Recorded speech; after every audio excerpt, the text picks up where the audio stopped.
ఇక మనం ఆలస్యం చేయకుండా డెత్స్ గేమ్ ఫైనల్ పార్ట్ గురించి తెలుసుకుందాం రండి.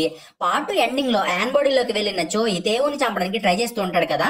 అప్పుడే చావు దేవత చోయిని ఆపడానికి భూమిపైకి వస్తుంది. అలాగే ఆమె తేవుని చంపొద్దని చోయికి చెప్తుంది. అయినా కానీ చోయి మాత్రం ఆమె మాటలను పట్టించుకోకుండా తేవు గొంతును పట్టుకుని గట్టిగా పిసికేస్తూ ఉంటాడు. కరెక్ట్ గా అప్పుడే చోయి పాకెట్ లో ఉన్న జీసు పెన్ను కింద పడుతుంది. అప్పుడే చోయికి జీసు గుర్తు వచ్చి తను ఏ తప్పు చేయకూడదని అనుకుని తేవుని చంపకుండా ఆగిపోతాడు. నెక్స్ట్ తేవు పైకి లేచి యాన్ బాడీలో ఉన్న చోయిని చంపడానికి ట్రై చేస్తాడు. కానీ అప్పుడే సడన్ గా ఒక పెద్ద ట్రక్ ఒకటిగా వచ్చి తేవుని గుద్దేస్తుంది.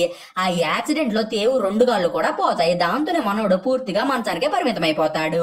చోయి తన చేతులతోటి తేవు పైన రివెంజ్ తీర్చుకోకపోయినా నేచర్ మాత్రం చోయికి హెల్ప్ చేసి తేవుని అవుటివాడిని చేస్తుంది. దీని తర్వాత యాను తేవు చేసిన అన్ని క్రైమ్స్ ని కూడా ఒక్కొక్కటిగా బయట పెట్టేస్తాడు. దాంతోనే చోయి పగ చల్లారుతుంది. అప్పటి నుండి చోయి యాన్ బాడీలోనే స్టే చేస్తూ అతనిలాగా తన లైఫ్ ని గడిపేస్తూ ఉంటాడు. వన్ డే యాన్ అండ్ అతని టీం మెంబర్ ఒక క్రిమినల్ ని చేస్తూ ఉన్నప్పుడు అతని పార్ట్నర్ గాయపడతాడు. దాంతోనే యాన్ పార్ట్నర్ హాస్పిటల్లో జాయిన్ అవుతాడు. అప్పుడే అతని కూతురు తన డాడీ సిచ్యువేషన్ ని చూసి బాగా ఏడ్చేస్తుంది.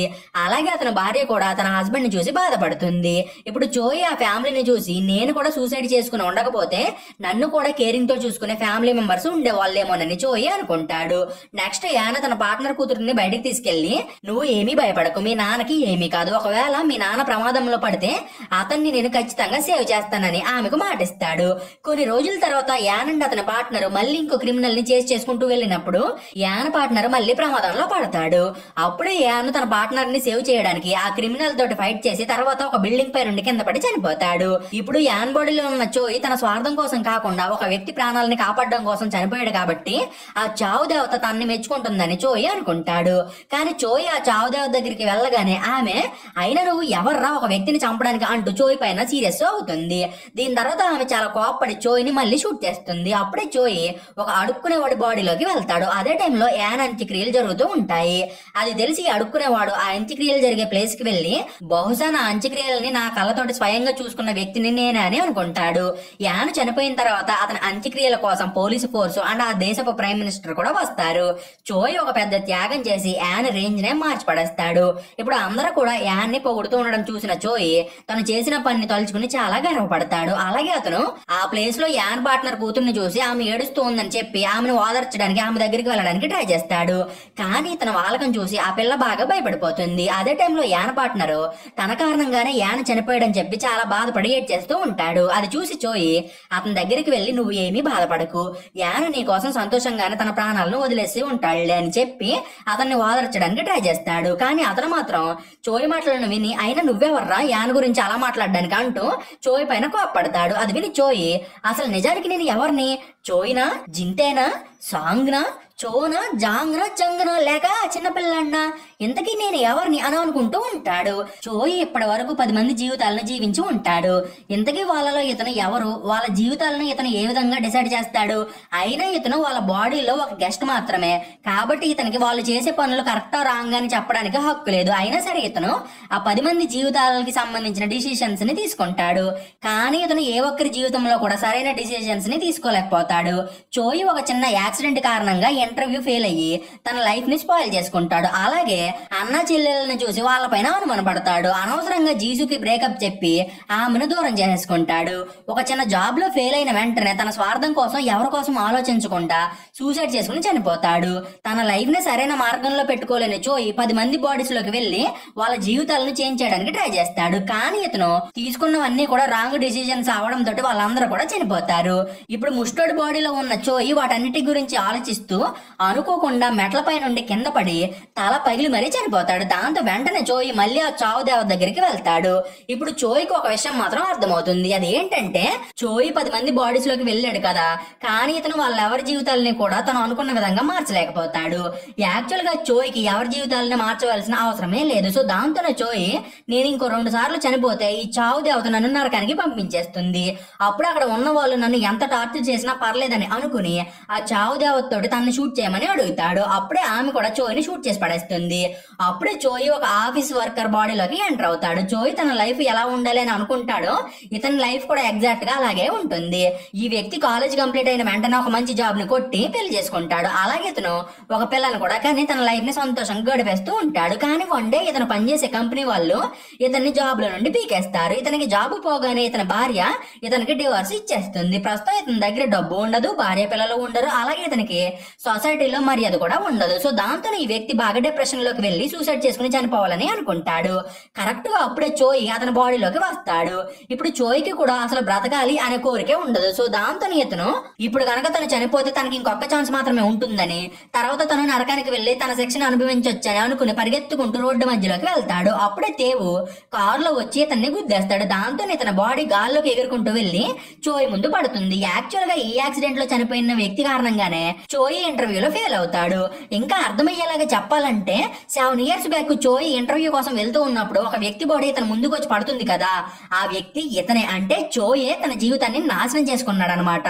ఒకవేళ చోయి ఈ బాడీలోకి వెళ్ళిన తర్వాత ఒక్క క్షణం తను బ్రతుకుదామని ఆలోచించుకుని ఉంటే చోయి లైఫ్ అండ్ తేవుల లైఫ్ లు ఇంకోలాగా ఉండేవి. చోయి యాక్సిడెంట్ ని చూసి ఉండకపోతే ఇంటర్వ్యూని క్లియర్ చేసి జాబ్ కొట్టి జీసుని పెళ్లి చేసుకుని హాయిగా తన లైఫ్ ని లీడ్ చేసేవాడు. తేవు కూడా ఒక వ్యక్తిని చంపితే తనకి ఎంత మజా వస్తుందని అనిపించేది కాదు. అప్పుడు అతను ఇంతమందిని చంపేవాడే కాదు, అలాగే తన లాయర్ అండ్ చోలంటి వాళ్ళని ఇరికించి జైలుకి పంపించేవాడే కాదు. దాంతో పాటు జీసు చనిపోయి ఉండేది కాదు. చోయి ఒకసారి జీవితం మీద ఆశను కోల్పోయి సూసైడ్ చేసుకుని చనిపోతాడు. ఇక రెండోసారి జీవితం మీద ఆశను కోల్పోయి తేవుని హంతకుడుగా మార్చి జీసుతో సహా చాలా మంది జీవితాలను నాశనమయ్యేలాగా చేస్తాడు. అప్పుడే చోయి తను చేసిన తప్పు ఇదే అయి ఉంటుందని, అందుకే చావు దేవత తనని పదే పదే బ్రతికించి తనని అన్నిసార్లు చనిపోయేలాగా చేస్తుందేమోనని అనుకుంటాడు. ఈ యాక్సిడెంట్ జరిగిన తర్వాత చోయి మళ్ళీ చావు దేవత దగ్గరికి వెళ్తాడు. అప్పుడే ఆ దేవత చోయి మీద జాలి పడాలో కోపడాలో తెలియక అతన్నే చూస్తూ ఉంటుంది. ఆ దేవత చోయి తన జీవితాన్ని మార్చుకుంటాడని చెప్పి అతన్ని భూమిపైకి పంపిస్తే అతను మాత్రం అంత స్పాయిల్ చేసి మళ్ళీ ఆ చావు దేవత దగ్గరికి వచ్చేస్తాడు. ఎప్పటికీ కూడా చోయి చావే అన్నిటికీ పరిష్కారం అని చెప్పి అనుకుంటూ ఉంటాడు. ఇంత జరిగినా కానీ చోయిలో ఎటువంటి మార్పు రాదు. అలాగే అతను తను ఇంకొకసారి చనిపోతే అంతా అయిపోతుందని చెప్పి అనుకుంటూ ఉంటాడు. అప్పుడే ఆ చావు దేవత ఈసారి నువ్వు ఎలా చేస్తావో నేను చూస్తా అని చెప్పి అతన్ని షూట్ చేస్తుంది. అప్పుడే చోయి డైరెక్ట్ గా తన అమ్మ బాడీలోకి వెళ్తాడు. అలాగే అతను ప్రస్తుతం తను తన తల్లి బాడీలో ఉన్నానని తెలిసి షాక్ అవుతాడు. చోయి ఎప్పుడు కూడా తనకి తన తల్లి గురించి అన్ని విషయాలు తెలుసని అనుకుంటూ ఉంటాడు. కానీ అప్పుడే ఆర్బు చోయి దగ్గరికి వచ్చి అతనికి అతని తల్లి గురించిన విషయాలన్నింటినీ కూడా తెలియజేస్తుంది.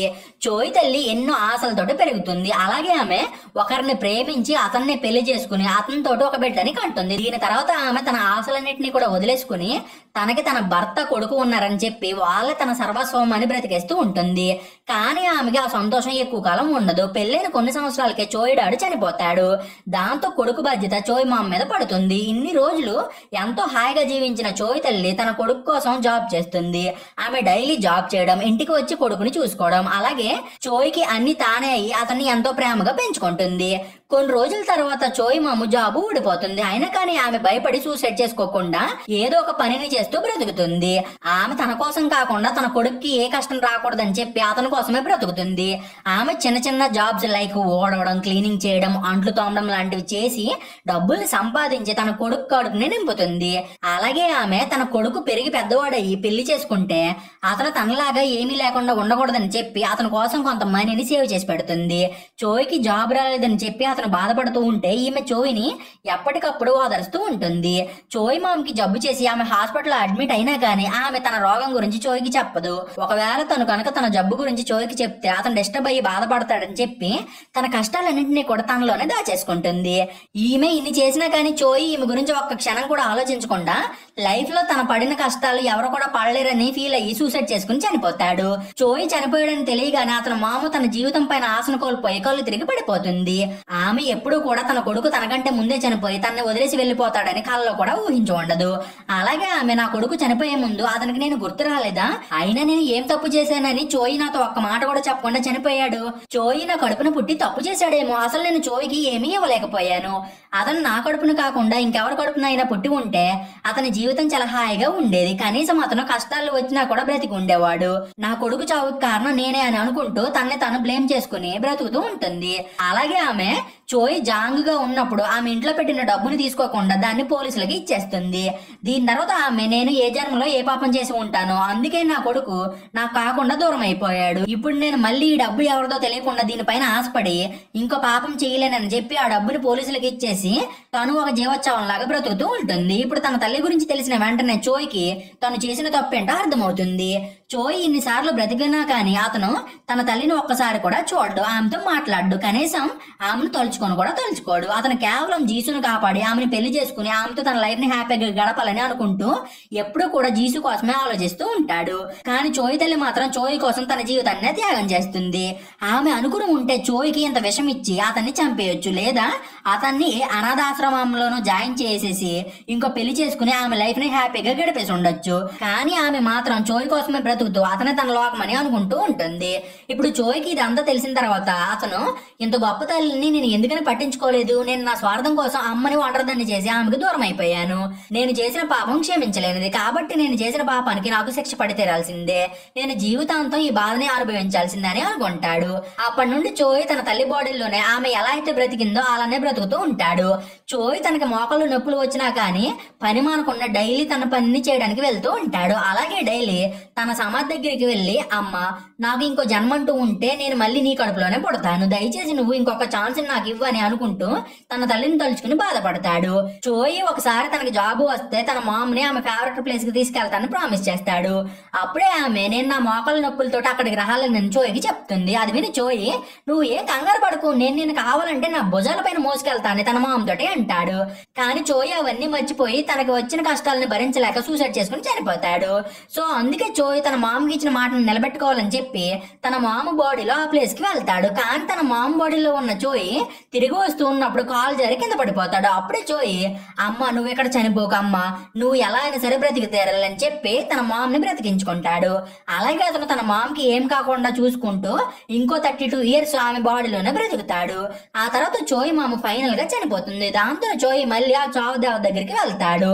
ఇప్పుడు చోయ్ ఇన్ని సంవత్సరాలు ఒక బాడీలో ఉండడంతో అతను ఆ చావు దేవత పైన గెలుస్తాడు. అలాగే అతను తను చేసిన తప్పులను కూడా తెలుసుకుంటాడు. సో దాంతో నా చావు దేవత తను ఓడిపోయానని చెప్పి తన ఓటమిని ఒప్పుకుంటుంది. బట్ చోయ్కి మాత్రం తను గెలిచాననే అహంకారం అనేది ఉండదు. అలాగే అతను తన మోకాళ్ళ పైన కూర్చుని ఆ చావు దేవతను ఒకే ఒక కోరికని అడుగుతాడు. అదేంటంటే చోయ్ తన లైఫ్ ని సెట్ చేసుకోవడానికి ఒకే ఒక ఛాన్స్ ఇవ్వమని అడుగుతాడు. అలాగే తనకి ఛాన్స్ ఇస్తే తన తల్లిని జాగ్రత్తగా చూసుకుంటానని కూడా ఆ దేవతతోటి అంటాడు. అది విని ఆ దేవత చోయ్కి తన గనని ఇచ్చి ఇందులో ఒక బుల్లెట్ ఉంది, నువ్వు దీన్ని షూట్ చేసుకుంటే నీకు ఇంకొక ఛాన్స్ దొరుకుతుంది, బట్ ఇందులో ఉన్న బుల్లెట్ పేలుతుందో పేలదో అనే విషయం మాత్రం నాకు తెలియదని అంటుంది. ఒకవేళ దేవుడికి నీ పైన జాలి కలిగితే ఈ గన్న పేలొచ్చు, లేకపోతే నువ్వు నరకానికి వెళ్తావని అంటుంది. అప్పుడే చోయ్ ఆ గన్నని తీసుకుని దేవుణ్ణి ప్రార్థించి తనని తాను షూట్ చేసుకుంటాడు. అప్పుడే ఆ గన్న కూడా పేలుతుంది. ఈసారి చోయ్ తను సూసైడ్ చేసుకోవడానికి రెడీగా ఉన్న బాడీలోకి వెళ్తాడు. అలాగే అతను తన తల్లి కాల్ చేయగానే ఆ కాల్ ని లిఫ్ట్ చేసి సూసైడ్ చేసుకోకుండా అక్కడ నుండి వెళ్ళిపోతాడు. ఎక్కడితోటి death's game Korean drama end అవుతుంది. ఈ డ్రామా ద్వారా మనకి మన లైఫ్ చాలా ఇంపార్టెంట్ అని, అటువంటి లైఫ్ ని మనం ఎట్టి పరిస్థితుల్లో కూడా వదులుకోకూడదని తెలుస్తుంది. మీకు ఈ డ్రామా నచ్చిందని అనుకుంటున్నాను. ఒకవేళ మీకు కనుక ఈ డ్రామా నచ్చితే ఒక లైక్ కొట్టి ఇటువంటి డ్రామాస్ ఎక్స్ప్లెనేషన్ కోసం ఒక కామెంట్ ని చెయ్యండి, ఓకేనా? సో ఈ రోజుకి ఇంత ఫ్రెండ్స్, మీకు కనుక ఎక్స్ప్లెనేషన్ నచ్చితే ఛానల్ సబ్స్క్రైబ్ చేసి గంట సింబల్ని ఆన్ లో పెట్టుకోండి.